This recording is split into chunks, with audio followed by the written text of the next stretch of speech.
నమస్తే. తెలంగాణను సాధించుకుంది నీళ్లు, నిధులు, నియామకాలు అనే 3 అంశాలపైన తెలంగాణను సాధించుకున్నాం.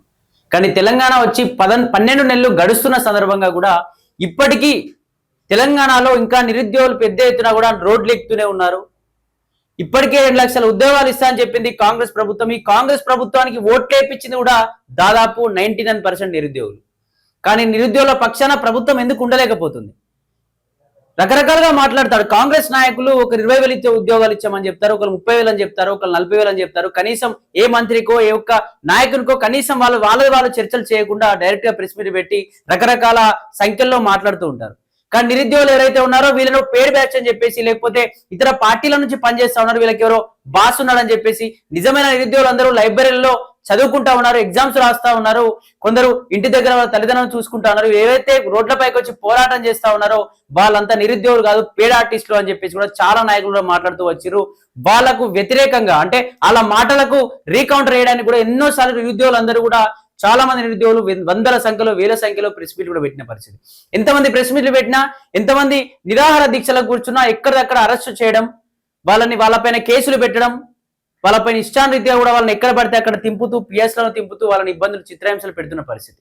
కానీ ఏదైతే దీనికి సంబంధించి 2 లక్షల ఉద్యోగాల సాధనకై ప్రస్తుతం 50,000 ఉద్యోగాలు అయితే ఖచ్చితంగా ఇవ్వాలి అని చెప్పేసి ఆమరణ నిరాహార దీక్షకు ఈ రోజు 15వ తేదీన నేను కూర్చోబోతున్నా అని చెప్పేసి గత వారం రోజుల నుంచే Ashok academy chairman Ashok sir కూడా చెప్పిన సందర్భంలో ఈ రోజు పొద్దున లేకపోతే అర్ధరాత్రి అతన్ని అసలు పోలీసులు వచ్చారా లేకపోతే ఎవరు వచ్చారు, మఫ్టీలో వచ్చారా, అసలు ఎవరో ఎత్తికెళ్లిపోయారు అంటే అతను కిడ్నాప్ అయ్యాడా లేకపోతే అరెస్ట్ అయ్యాడా తెలియని పరిస్థితి. మరి అసలు అశోక్ సార్ని ఎందుకు అరెస్ట్ చేయడం జరిగింది అంటే, ఎందుకు ఈ తెలంగాణలో ప్రశ్నించే వాళ్ళ పైన ఎక్కువ కూడా అరెస్టులు జరుగుతూ ఉన్నాయి ఎందుకు అని చెప్పేసి నిరుద్యోగులు ప్రతిసారి క్వశ్చన్ చేస్తూనే ఉన్నారు. ఇంతకుముందు కూడా అశోక్ సార్ దీక్షకు కూర్చున్నా లేకపోతే డిబేట్లలో రేవంత్ రెడ్డి పైన తప్పుడుగా మాట్లాడాడని చెప్పేసి కూడా ఇంతకుముందు కేసులు వేసి అరెస్ట్ చేసిన పరిస్థితి. కొన్ని రోజులు ఒక 2 డేస్ కూడా జైల్లో వేశారు.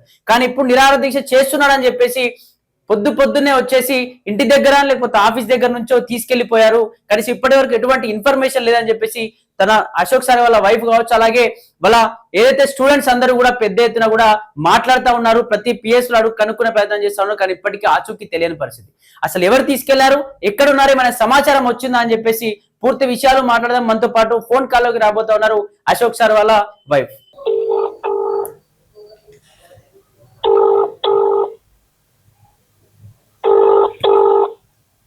మేడం నమస్తే. మేడం మేము లెజెండ్ టీవీ నుంచి మాట్లాడుతున్నాం. చెప్పండి మేడం, అసలు ఏం జరిగింది? అశోక్ సార్ ని పోలీసులు తీసుకెళ్లారని చెప్పేసి కూడా సమాచారం వస్తా ఉంది. అసలు ఏం జరిగింది? ఈ రోజు నిరాహార దీక్ష చేయబోతున్నా అని చెప్పేసి గత వారం 10 రోజుల నుంచి అశోక్ సార్ చెప్తూ వస్తా ఉన్నాడు. అసలు ఏం జరిగింది? అశోక్ సార్ ఎక్కడ ఉన్నాడు? ఏమైనా ఇన్ఫర్మేషన్ వచ్చిందా? ఏంటి అసలు పరిస్థితి? సార్ యాక్చువల్ గా ఇంత ముందుకి ఇంట్లో దీక్ష చేస్తే పోలీసులతోటి చుట్టూ మొత్తం కాలనీ గాని అపార్ట్మెంట్ గాని మొత్తం నిర్బంధించి అపార్ట్మెంట్ లో ఉన్న వాళ్ళకి కూడా చాలా సమస్యలు, ఇందులో ఉన్న వాళ్ళని కూడా చెక్ చేయడము, వాళ్ళ ప్లాట్ లకి రానియకుండా వాళ్ళని అడ్డుకోవడము, ఏ విధంగా ఇబ్బంది పెడితే మా మీద ప్రెజర్ చేస్తారని వాళ్ళని ఎంత ఇబ్బంది పెట్టాలో ఆ విధంగా ఇబ్బంది పెట్టి ఇక్కడ చేయడం వల్ల మళ్ళీ వాళ్ళకి ఎందుకు ఇన్కన్వీనియన్స్ కల్పించాలనే ఉద్దేశంతో సారు మనది ఏదైతే ఆన్లైన్ అకాడమీ ఉందో అక్కడ దీక్ష చేస్తా అన్నట్టు సార్ నైట్ అక్కడనే ఉన్నాడు. నైట్ 11కి అట్లా నాకు కాల్ చేసి భోజనం అయిపోయింది, తినేసాను, సరే నేను మార్నింగ్ కాల్ చేస్తానగా సార్ ఫోన్ కట్ చేసిండు. అదే లాస్ట్ కాల్. అంటే రాత్రి ఇంటికేం రాలేదు, అక్కడే తిని అక్కడే పడుకుంటున్నాను. ఇంటికి రాలేదు, మళ్ళీ ఇంటికి పోయిన సార్ అట్లనే అయింది సార్. ఇంటికి వస్తే ఇంట్లోనే నిర్బంధించి ఇంటికి వెళ్ళి బయటకు వెళ్లకుండా ఆర్ట్స్ కాలేజ్ లో ఎంతమంది ఫస్ట్ ఆర్ట్స్ కాలేజ్ లో చేద్దామని అక్కడికి వెళ్తే అక్కడికి వెళ్ళి పట్టుకొచ్చి నేను అక్కడ ఆ రోజు కూడా ఆఫీస్ లో చేస్తా అంటే చేయకుండా ఇంట్లో అపార్ట్మెంట్ లోనే వేశారు. అపార్ట్మెంట్ లో ఉన్న వాళ్ళ పేర్లు చెప్పుకొని నిర్బంధించవచ్చు అనే ఉద్దేశంతో ఇంతకుముందు కూడా అట్లనే వేసారు. ఈసారి కూడా అట్లా జరగొద్దు అనే ఉద్దేశంతో ఇంట్లో ఇక్కడ అపార్ట్మెంట్ లో ఉన్న మా ఫ్లాట్ లో కాకుండా బయట ఉన్న మన ఆఫీస్ లో దీక్ష చేద్దామన్న ఉద్దేశంతో అక్కడ ఏర్పాట్లు మొత్తం పూర్తి చేసుకుంటూ ఇక్కడికి వస్తే మళ్ళీ ఇక్కడ నిర్బంధిస్తారన్న ఉద్దేశంతో అక్కడనే ఉండు. దాంతో పాటు మన ఇన్స్టిట్యూట్ లో ఇంక 2 పిల్లలు ఉంటారు, వాళ్ళు కూడా అక్కడనే ఉన్నారు. పోలీస్ వాళ్ళు కూడా అప్పటికి ఇంటెలిజెన్స్ వాళ్ళు, మన స్పెషల్ బ్రాంచ్ వాళ్ళు, ప్లస్ మన చైతన్యపురి పోలీస్ వాళ్ళు, వీళ్ళందరూ కూడా ఉన్నారు అక్కడ.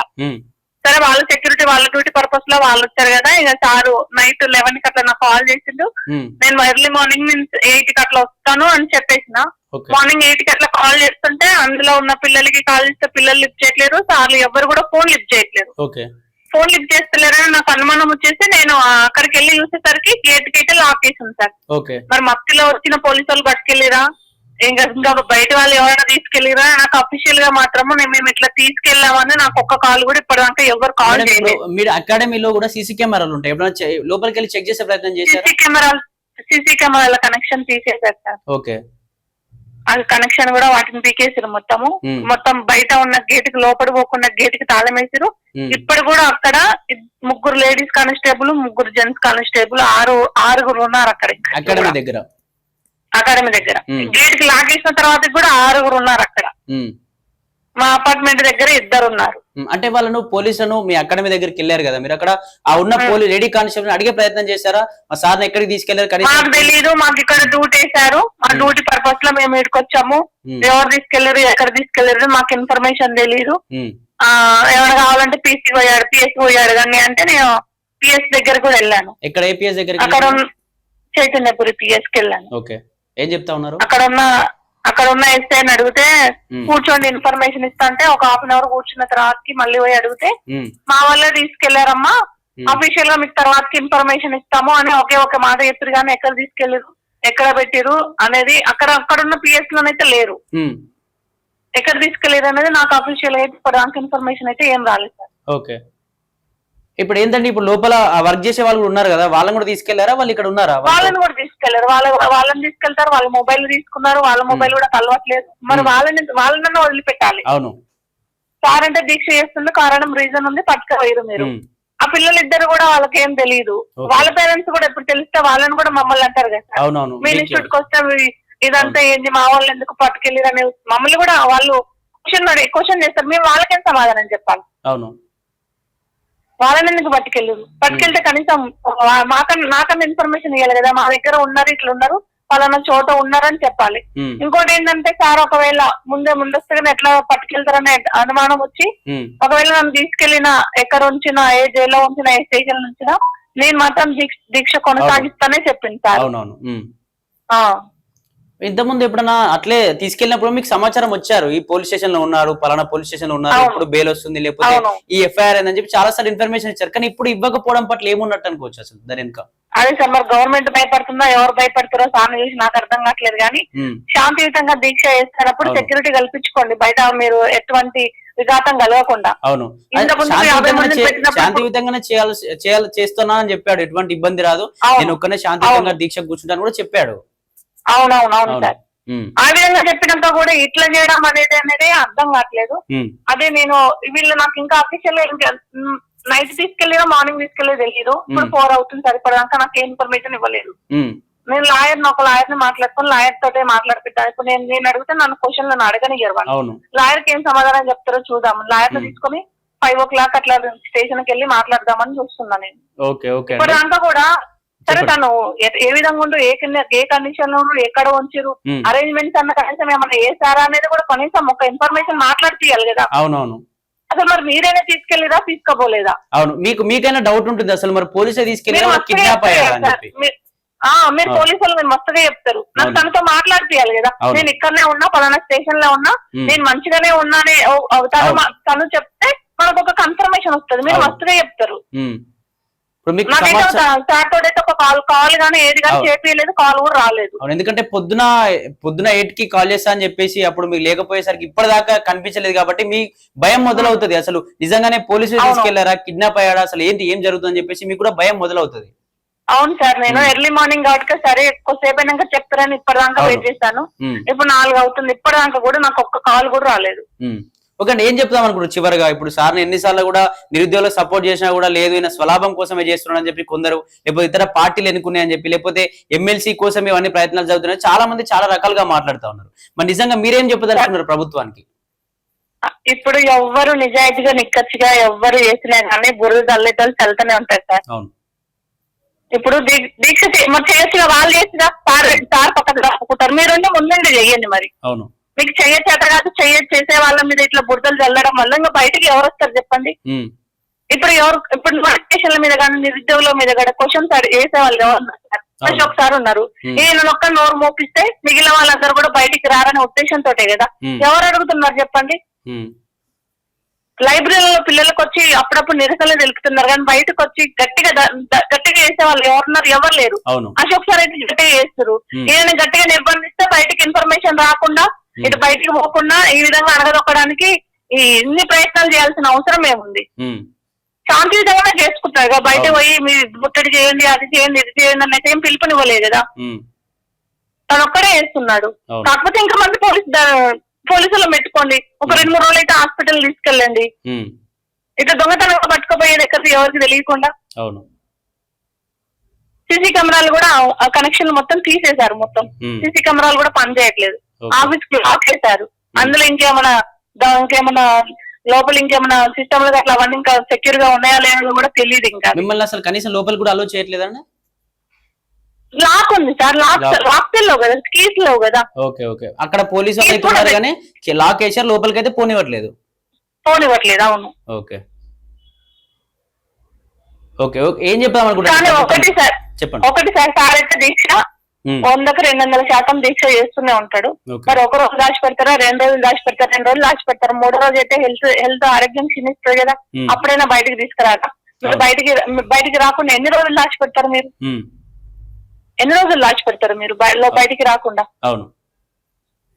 ఆ రోజైనా బయటికి తెలుస్తారు కదా, అంత దాకా ఎందుకు తెచ్చుకోవాలి మీరు? ఇప్పుడు ఇట్లా చేయడం వల్ల కూడా ప్రభుత్వానికి వ్యతిరేకత ఏర్పడుతుంది. అంటే నిజంగానే ప్రభుత్వం భయపడుతుంది, ఉద్యోగాలు ఇవ్వదేమో, కావాలనే ఈ ప్రశ్నించే వాళ్ళందరినీ కూడా అరెస్ట్ చేసే ప్రయత్నం చేస్తున్నారని ప్రజలంతా కూడా గమనించి ప్రభుత్వానికి వ్యతిరేకంగా కూడా మారే ఛాన్స్ ఉంటుంది. అవును సార్, అదే కావాలనుకుంటున్నట్టు గవర్నమెంట్ కి. అందరు వ్యతిరేక ఇప్పుడు యూరియా కోసం రైతులు వ్యతిరేకంగా అయిపోయారు, నిరుద్యోగులు ఆల్రెడీ ఇంకా నోటిఫికేషన్ ఇవ్వలేదు, ఆల్రెడీ వాళ్ళలో కూడా వ్యతిరేకత ఉంది.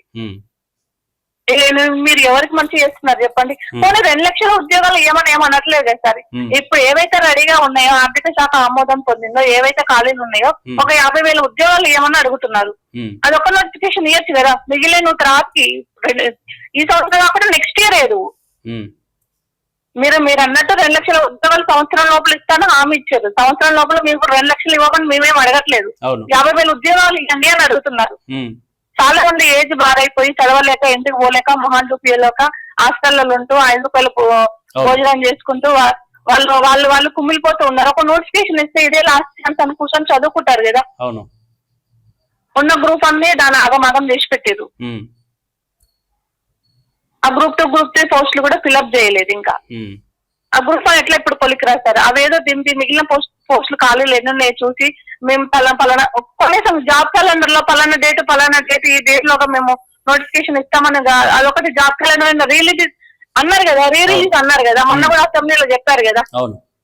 మరి అదేదో జాబ్ క్యాలెండర్ రిలీజ్ చేయండి, ఇన్ని పోస్టులు ఉన్నాయి, ఈ పోస్టులు గిన్ని ఖాళీలు ఉన్నాయి, ఈ పోస్టు గిన్ని ఖాళీలు ఉన్నాయని నోటిఫికేషన్ ఇవ్వండి, చదువుకుంటారు పిల్లలు. ఏది ఇవ్వకుండా ఎవరు అడిగితే వాళ్ళని ఇట్లా ఈ విధంగా దౌర్జన్యంగా తీసుకెళ్లి వాళ్ళను నోరు నొక్కడం వల్ల మీకు నెగటివ్ తప్పించి మంచి ఏం జరగదు కదా. ఓకే అండి, థ్యాంక్ యూ. ఓకే. పొద్దున నైట్ కాల్ చేసి నేను పొద్దున 8 గంటలకు కాల్ చేశానని చెప్పాడు. కానీ వెళ్ళిన తర్వాత ఏదైతే ఫోన్ కాల్ లిఫ్ట్ చేయట్లేదు, 8 గంటల తర్వాత ఫోన్ కాల్ లిఫ్ట్ చేయట్లేదు, మా హస్బెండ్ లిఫ్ట్ చేయట్లేదు అని చెప్పేసి అందులో వర్కర్స్ 2 ఉంటారు, లోపల ఎడిటర్లు కావచ్చు, ఆలీలు ఉంటారు. దీనికి సంబంధించి వాళ్ళు లిఫ్ట్ చేయకపోయేసరికి నాకు భయం వేసి అనుమానంతో దానికి సంబంధించి మా అకాడమీ దగ్గరికి వెళ్లే ప్రయత్నం చేశాను. అకాడమీ దగ్గరికి వెళ్తే ఇక్కడ బయట గేటుకి తాళం వేసి ఉంది, 3 లేడీ కానిస్టేబుల్ ఉన్నారు, ఏమైంది ఎక్కడికి తీసుకెళ్లారని అడిగితే లేదు మాకు ఇక్కడ డ్యూటీ వేశారు, మాకు ఎటువంటి ఇన్ఫర్మేషన్ లేదు అని చెప్పేసి చెప్పడం, లోపల సీసీ కెమెరాల యొక్క వైర్స్ కట్ చేయడం, కనీసం సీసీ ఫుటేజ్ చూడకుండా చేయడం, ఇటువంటివి చేసినప్పుడు ఏమవుతుందంటే ప్రభుత్వానికి ఇంకా ఘోరమైన వ్యతిరేకత కూడా వస్తుంది. ఎందుకంటే ఉద్యోగాలు ఇస్తామని చెప్తుంది ప్రభుత్వం, ఈ త్వరలో కాదు ఒక డేట్ ప్రకటించి ఉద్యోగాలు నోటిఫికేషన్ ఇస్తే అయిపోద్ది. ఎందుకంటే నిరుద్యోగులు పెద్ద ఎత్తున కూడా ఏజులు బారైపోయి చదువుకొని అక్కడ ఉద్యోగాలు రాక ఇంటికి వెళ్ళలేక ఎంతో మంది ఆత్మహత్యలు చేసుకుంటా ఉన్నారు, డబ్బులు లేక 5 రూపాయల భోజనం తిని కూడా ఎంతో మంది ఇబ్బందులు పడతా ఉన్న పరిస్థితి. కానీ ఇటువంటివి చేసినప్పుడు ఇంకా వ్యతిరేకత ఏర్పడి ప్రభుత్వం ప్రజల దృష్టిలో పడింది. అసలు ప్రజలు అందరూ అన్ని గ్రహిస్తా ఉన్నారు, గ్రామాల్లో యూరియా సరిగా దొరకట్లేదని రైతులు గ్రహిస్తా ఉన్నారు, ఇక్కడ ఏదైతే సంక్షేమ పథకాలు అందట్లేదని వాళ్ళు గ్రహిస్తా ఉన్నారు, నిరుద్యోగుల విషయం ఈ విధంగా ఉంది. మరి కాంగ్రెస్ ప్రభుత్వం మళ్ళీ ఇట్లానే వ్యవహరిస్తే ఎందుకంటే ఎన్నో రోజులుగా కూడా నిరుద్యోగులకు అన్యాయం జరుగుతుందని చెప్పేసి కొట్లాడుతూ ఉన్నారు. వాళ్ళకు సపోర్ట్ గా అశోక్ సార్ ఎన్నోసార్లు కూడా పోటీ చేస్తూ వాళ్ళకు సపోర్ట్ గా మాట్లాడుతూ వస్తాను, గలం వినిపిస్తూ వస్తాను. ఆ వ్యక్తిని అరెస్ట్ చేయడం వల్ల కూడా నిరుద్యోగులు పెద్ద ఎత్తున ఏకమై ఈ ప్రభుత్వం మళ్ళా ఇబ్బంది పడే ఛాన్స్ ఉంటుంది. కాబట్టి ఖచ్చితంగా ప్రభుత్వం అర్థం చేసుకుని అసలు ఏ పోలీస్ స్టేషన్ తీసుకెళ్లారు ఏంటి అని చెప్పేసి వాళ్ళకి ఇన్ఫర్మేషన్ ఇచ్చి అసలు ఎందుకు అరెస్ట్ చేయవలసి వస్తుంది. ఎందుకంటే అది పెద్ద ధర్నాకో ఏదైనా ముట్టడికో పాల్గొనలేవండి, శాంతియుతంగా నిరాహార దీక్ష చేసుకుంటాను. ఏదైతే మా అపార్ట్మెంట్ లో చేస్తే ఇప్పటికే అపార్ట్మెంట్ లో ఒకసారి నిరాహార దీక్ష చేసినప్పుడు మా అపార్ట్మెంట్ లో ఉన్నటువంటి అందరికీ ఇబ్బంది జరిగింది. పోలీసులు అందరూ వచ్చి ఇతర అపార్ట్మెంట్ల అందరినీ కూడా ఎంక్వైరీ చేసే ప్రయత్నం చేశారు. అక్కడ అందరూ భయపడ్డారు. కాబట్టి నా ఆఫీసులో నా అకాడమీలో తినకుండా నిరాహార దీక్ష పెట్టుకునే ప్రోగ్రామ్ చేసుకుంటే కూడా కనీసం అసలు అక్కడ స్వేచ్ఛ కూడా లేకుండా పోయింది. ఈ ప్రభుత్వమే కావాలనే అరెస్టు చేయించిన ఏదైతే దీనికి సంబంధించి అలా వైఫ్ కావచ్చు అలా ఫ్యామిలీ మెంబర్స్ కూడా అందరూ భయపడుతున్నారు. ఏంటంటే నిజంగానే పోలీసులు అరెస్ట్ చేశారా లేకపోతే రౌడీలు ఎవరైనా ఎత్తుకెళ్లారా అసలు ఏంటి అని చెప్పేసి మేము పోలీస్ స్టేషన్కి వెళ్తే కూడా వాళ్ళు ఇన్ఫర్మేషన్ ఇస్తామని చెప్పి గంట కూర్చోబెట్టారు, కానీ ఎటువంటి ఇన్ఫర్మేషన్ ఇవ్వలేదు అని చెప్పేసి కూడా తన భార్య ఆవేదన చెందుతున్న పరిస్థితి. మరి చూడాలి, నిజంగా ప్రభుత్వానికి వ్యతిరేకత వచ్చే ఛాన్స్ ఉంటుంది. కాబట్టి ఈ విషయాన్ని వాళ్ళు నిరాహార దీక్ష చేస్తా ఉన్నాడు, చేయని అని చెప్పేసి మీరే ఇంకేదైనా బందోబస్తు ఇచ్చే ప్రయత్నం చేయాలి తప్ప ఇటువంటి చేయడం కరెక్ట్ కాదు అని చెప్పేసి చెప్తాను. నిజంగా అసలు ఒకసారి అరెస్ట్ అయ్యాడా, అరెస్ట్ అయితే ఏ పిఎస్ కి తరలించారు అని చెప్పేసి కూడా పూర్తి సమాచారం అయితే తెలియాల్సి ఉంది.